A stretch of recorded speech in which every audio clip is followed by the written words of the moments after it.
ওকে, আরেকটা জিনিস আমি তোমাদের সবাইকে একটু বলি, যে এটা আমরা যেহেতু স্বাভাবিক একটা একটা জার্নি পার করব, কি বলে মানে খুব কঠিন জার্নি, আমি বলবো কঠিন মিন্স কি, খুব ধরে থাকতে হবে, পেশেন্স রাখতে হবে। হ্যাঁ, মাইন্ড সুইং করবে না তা না, মন অনেক সুইং করবে, মনে হবে এটা একটু করি ওইটা একটু করি, এই জিনিসগুলো হবে। তখন আমি কি করতাম তোমাদের সময়, সেই জিনিসগুলো সম্বন্ধে একটু জাস্ট যদি বলি, তারপরে আমি তোমাদের চিন্ময় ভাইয়ের কাছে যাব।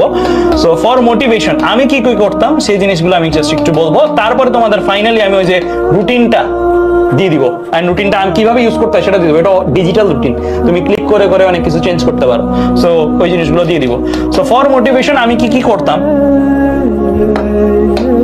প্রথমত ফর মোটিভেশন আমি আমার যে ধরো মোবাইল, এখন তো ডিজিটালি যুগে আসো তোমরা, ওয়ালপেপার, তোমার মোবাইলের ওয়ালপেপার, হোম স্ক্রিন বা তোমার টেবিল, তোমার চারপাশে যে জায়গাগুলোতে আসলে তোমার বিচরণ হয়, হ্যাঁ সেই জায়গাগুলোতে তুমি লাইক ধরো তোমার টার্গেট বা গোল লিখে রাখো, এন্ড নিজেকে নিজে ইন্সপায়ার করে,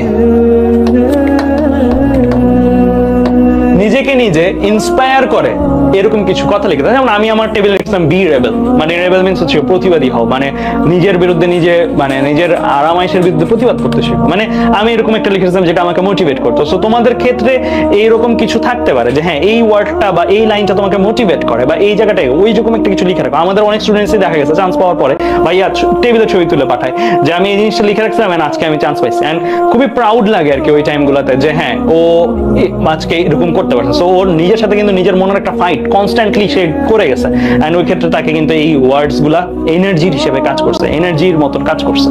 গেল এর পরবর্তীতে যেটা করতে পারো সেটা হচ্ছে তুমি মানে একটা কাজ করতে পারো, সেটা হচ্ছে যে তুমি যেই ইউনিভার্সিটি, ধরো সাপোজ আমি এরকম করতাম আর কি, যে বুয়েট টার্গেট হইলে বুয়েটের ভাইয়া আপুদের শর্ট ফিল্ম গুলা দেখি, একটু বুয়েট ক্যাম্পাস লাইফটা দেখি, এন্ড তখন কি হবে ক্যাম্পাসের তোমার অ্যাটাচমেন্টটা যখন ক্রিয়েট, তখন মনে হয় যে ওই লাইফটা আমার দরকার, ওই লাইফে আমি যাব, আমিও এই জিনিসগুলো উপভোগ করব, এই জিনিসগুলো আমিও চাই।